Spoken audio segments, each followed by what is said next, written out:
What's happening? What's good with all my folks out there? This is your boy, the Black Rick Sanchez. Big country, the K-Locs King, and I'm back again with another video for y'all today. Today, we're checking out the stupidest criminals of all time. Sonny V2 done it again with another video for us. And we gonna check this out, man. I think it's self-explanatory. We gonna talk about people doing dumb crimes and, hey, play stupid games, you get stupid prizes out here, y'all. But, I ain't going to talk too much. Like I said, it's self-explanatory. We just going to get on into it. If this is your first time on the channel, definitely like, comment, subscribe. Join the vibes. Run me up to the 1K. Join the kingdom. And we're going to get on into it, y'all. Let's get into it. In 2009, Matthew McNally and Joey Miller robbed a home in Iowa using masks drawn onto their faces with permanent black marker. Whilst on the run, the two discovered that permanent black marker doesn't rub off easily, leading to their simple arrest and embarrassingly stupid mugshots. However, these two still look like geniuses in comparison to some of the other idiots we'll be talking about as we discuss the stupidest criminals of all time. Take for example MacArthur Wheeler, who robbed two banks in broad daylight as he thought that pouring lemon juice on his face would make him invisible to cameras. When shown the bank surveillance footage, Wheeler refused to believe that he was visible, stating to officers, "But I wore the juice," believing that as long as he didn't come near a heat source, he should have been completely invisible. Police concluded that Wheeler was not crazy or on drugs, just incredibly mistaken, with the lemon juice mistake eventually costing Wheeler a 24.5-year prison sentence. However, if we're on the topic of terrible disguises, then we can't go past Dennis Hawkins, whose disguise as an old lady wasn't much better. His sweater accompanied— Boy, what the hell? I'm sorry, y'all, but boy, what the hell? Does he got titties too? Oh my God. This dude, why you look like somebody's single ass auntie though, just like this, man? This hey man, this dude, man, you couldn't at least wear a mask or something, like put a face mask on or something? You got the nerve to have the mustache with the wig on too? Oh my Jesus, we gonna go ahead, man. Fake boobs, a full beard, and fittingly clown pants, with this insanely recognizable outfit helping police to catch Hawkins only an hour after the robbery. The police chief for the area stated, "He would get my nomination for dumbest criminal, I think. You still have his black facial hair with a blondish wig. Definitely different." Different is also a good way to describe Patrick McGuire's disguise, who robbed an Illinois convenience store while covering his face with a clear plastic bag. He was only able to obtain $60 from the robbery. However, due to his extensive criminal history, he was sentenced to 15 years in prison for the stunt, meaning that he had to spend 1 year in prison for every $4 stolen from the store. Talk about a bad return. Equally bad was Paul Sinclair's, who attempted to rob a bank in Florida by using his fingers curled up into a gun shape. The quote-unquote weapon was so non-threatening that the bank teller gave him only $120, after which he'd flee on foot before being caught by police only 10 minutes later. Then there was James Blankenship, who thought that robbery was legal as long as you did it at a certain time of day. Back in 2013, Blankenship broke into his own mother's home, after which the police were called, who would take to their Facebook page later that day to explain what had happened. He fled the scene upon seeing his mother. The male was located under the house hiding in a crawl space. When advised of his charges, he made this statement, "I thought you could only be charged with burglary if you break in during the night time." Blankenship was given 180 days in jail and ordered to pay a $100 fine, yet this wasn't the only time when a person was dumb enough to think that a law didn't apply to them. Because when Reuben Pavin was caught stealing from a charity thrift shop in New Hampshire, he'd state that he thought everything was free because of the name of the business, Finders Keepers. The sign did say Finders Keepers, so I took that DVD player, took it home, Pavin told the local TV station. A couple of weeks later, the stuff is still there on the porch, so I'm thinking to myself, Finders Keepers, they probably just put stuff out there for people to take. The business responded via Facebook stating, "This man who was caught on video is saying it is all a misunderstanding. He thought everything at our store was free. Is that really the best defense you could come up with?" After which Pavin reportedly turned in the stolen goods to police, holding that he's not a bad person or a bad dad, and is rather just unbelievably stupid. But was he as dumb as Derek Mosley, who in 2013— I mean, even though he might be radically misinformed and probably dumb, I don't know. Finders keepers. And what if he was right though about the stuff being said out there? I mean, the stuff is just sitting out there for like a couple weeks. I mean, I don't know.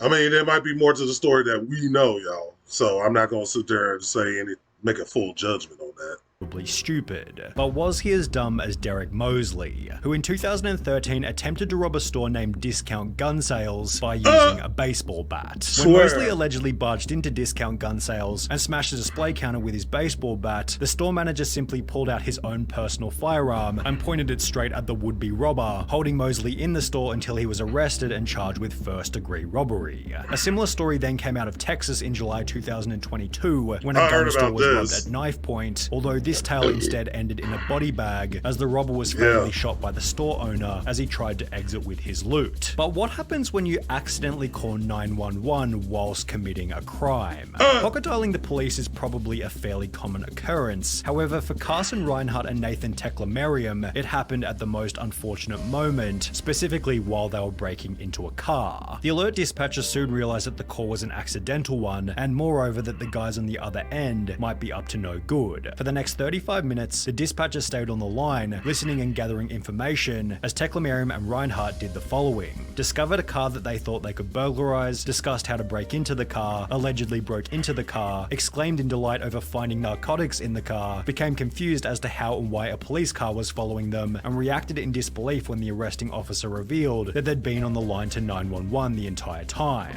Scott Simon found himself in a similar situation, although under much more severe circumstances. Whilst on trial for murder in 2015, Scott was successfully sentenced to life in prison, as 2 years prior he'd pocket dialed the police while admitting to a friend that he was the one who committed the crime. He had no idea he called 911, a sheriff's office spokeswoman told the Miami Herald. He basically told on himself, as did Albert Bailey, although in a much stupider way. Bailey had planned on robbing a bank in Fairfield, Connecticut, although rather than exercising the element of surprise, he'd call the bank prior to the robbery stating, "I want $100,000 in large bills and no die packs. I'll be sending someone into the bank to get the money. Don't call the police, we are monitoring the police scanner." Prior to making this phone call, Bailey had already served 7 years in prison for a previous bank robbery. However, this new plan was equally ineffective, as after arriving at the bank to collect his cash, Bailey was locked inside, arrested, and sentenced to another 9 years in prison. Although, if he wanted to avoid this time behind bars, he could have had a chat with Tito and Amanda Watts, who got arrested in Florida for selling tickets to enter heaven at a price of $100. Tito got a technical background. I don't even know what to say to that, y'all. That's crazy. Selling tickets to heaven is crazy. What the fuck? They were selling actual tickets? Tito Watts said in his police statement, "I don't care what the police at a price of $100. Tito Watts said in his police statement, "I don't care what the police say. The tickets are solid gold. And it was Jesus who gave them to me behind the KFC and said to sell them so I could get me some money to go to outer space. You should arrest Jesus because he's the one who gave me the golden tickets and said to sell them. I'm willing to wear a wire and set Jesus up." The couple had apparently earned over $10,000 from the stunt, meaning that they were able to find people even dumber than them, one of which might have been Ruben Zarate. While attempting to rob a muffler shop in 2008, Zarate was told that the shop couldn't access the money safe without their manager, who didn't begin his shift until later that afternoon. Instead of bailing on the robbery, Zarate instead gave them his phone number, asking them to give him a ring the next time the manager was in. They did so later that afternoon, although after returning to the store, Zarate received no money and was instead met by police and charged with aggravated robbery. Then there was the man who gave the people he was robbing something even stupider. The unnamed robber walked into a London bank carrying a gun and a bag, which he'd take to the front desk before demanding £700,000 in cash from the bank worker. But after making his demands, the crook handed over his gun to the cashier instead of the bag. Investigating authorities stated, "The guess is that he is very inexperienced and panicked when he approached the cashier, handing over his gun instead of a bag by mistake." But it was Trevor Jones who left an even more damning piece of evidence at his crime scene. After breaking into a house in Atlanta, Jones took a moment to check check his Facebook on the owner's computer before leaving without logging out. Less than 3 years later, a similar story entered news headlines, reading, "A 26-year-old Minnesota man has been tracked down by police after leaving his Facebook profile logged in at a house he allegedly robbed," although this story has a much funnier ending. The homeowner decided to message the robber via his Facebook, stating, "You left a few things at my house last night, how can I get them back to you?" which was followed by the robber agreeing to come back to the home so he could collect the stuff he forgot. However, the robber didn't get any of his items back and was instead arrested while still wearing a watch that he'd stolen from the night before. While both of these idiots used social media poorly, at least they didn't brag about the robbery in a YouTube video, as is what happened in the bizarre case of Hannah Sabata. In 2012, at the age of 19, Sabata stole $6,000 from a bank in Nebraska, and while almost anybody else would have simply kept quiet, Hannah instead took to her YouTube channel Jelly Beanie to upload a video titled Chick Bank Robber, in which she'd straight up admit to having just committed a robbery. She'd then discuss her entire methodology for the crime while showing the money and the amount that had been stolen, before concluding the video by describing the vehicle she had used and that it had its license plates removed. This information eventually resulted in Hannah Sabata's arrest and sentencing of 10 to 20 years prison, done so in a public courtroom filled to maximum capacity with people who had seen the video. Just 2 years prior to this, 21-year-old Frank Singleton was being released from Palm Beach County Jail, having just served time for a trespassing charge. The only issue was he didn't have a car to leave the jail, so he decided to steal one from the visitors' parking lot, yet the car he decided to steal was a manual and he could only drive auto. Singleton sat in the car looking like an idiot before being arrested and sentenced to a further 6 years in prison, telling deputies that he tried to take the car because he didn't feel like walking to his home about 6 miles away. And while you may be sat here thinking that these criminals can't get any dumber, it's time to introduce 53-year-old Michael Anthony Fuller. While it's common knowledge that the US banknote doesn't go any higher than $100, Fuller had the genius idea to create a counterfeit $1 million note before trying to use it at his local Walmart. He loaded his cart with a vacuum cleaner, a microwave, and various other items totaling $472 before handing the $1 million note to the cashier, expecting $999,528 in change. Needless to say, Walmart wasn't able to facilitate this, and instead store staff called police. Fuller was later charged with attempting to obtain property by false pretense and uttering a forged instrument. Ah, Jesus Christ. We're reinventing our network. I don't even know what to say today, y'all. So this motherfucker really made $1 million bill and thought he was gonna really get off with that. I swear, some people don't really think through with things though and stuff. It's just, I don't even know what to say. That and the one with the girl posted on social media. See, and that's the problem with social media. Social media makes a lot dumber out here in a way, because they think any type of attention is good attention. She got that little attentive attention, right? But people gonna forget about her. Not even long. Shit, hell, a lot of people forgot about her since that whole incident happened. The Sabata chick that robbed the bank. Why would you post the money that you robbed? Like, people are so quick to want to post and attention seek everything. It's just not thinking logically on what consequences could happen when you be bragging and shit. You're not supposed to show your full hand. I've always been taught.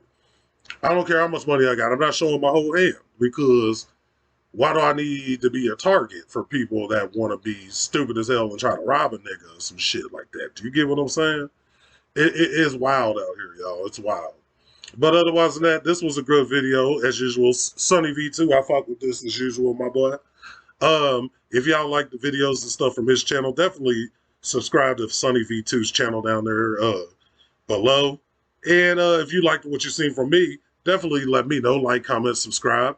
And let me know in the comments down below if you have anything else you want me to check out. Hey, I appreciate each and every one of y'all. We building this kingdom brick by brick, and we're going to stay on the humble and grind as always. And I love each and every single one of y'all. And great vibes, great day.